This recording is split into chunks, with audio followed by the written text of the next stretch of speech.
పక్కా planning తోనే పహల్గామ్ లో ఉగ్రదాడి జరిగింది. భారత ఆర్మీ నేవీ ఇంటెలిజెన్స్ అధికారులే టార్గెట్ గా ఈ దాడి జరిగినట్టు తెలుస్తోంది. టూరిస్టులో చెన్నైకి చెందినటువంటి నేవీ ఉన్నతాధికారులు కూడా ఒకరున్నారు. పహల్గామ్ వచ్చినటువంటి ఆర్మీ ఇంటెలిజెన్స్ ముఖ్యులు అధికారుల ఐడీలను పరిశీలించి మరి ఉగ్రవాదులు కాల్పులు జరిపారంటే దాడి ఘటనను తీవ్రంగా ఇండియా కూడా తీసుకుంది. ఉగ్రవాదుల కోసం గాలింపు ముమ్మరం చేసింది. టార్గెట్ ఎవరు, అసలు ఇంత పెద్ద స్థాయిలో 20 మంది హతమార్చగల కారణం ఏంటి, ముఖ్యంగా మతాన్ని పరిశీలించి మరి మీరు ఏ మతస్థులని పరిశీలించి మరి ఆ రకంగా దాడికి పాల్పడ్డారు. ముఖ్యంగా మగవారే టార్గెట్గా ఈ దాడి కొనసాగింది.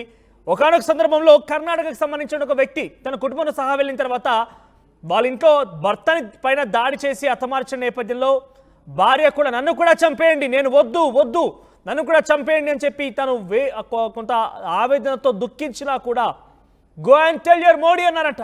అంటే అసలు టార్గెట్ ఏంటి, దీనిపైన కొంత ఆసక్తి రేపుతోంది. అసలు పక్కా ప్లాన్ ప్రకారమే లోకల్ సపోర్ట్తోనే ఈ దాడి జరిగిందనేది చాలామంది ఆర్మీ పర్సనల్స్ మాట్లాడుకుంటున్నారు. పక్కాగా అక్కడ అధికారులు కూడా ఇదే చర్చించుకుంటున్నారు.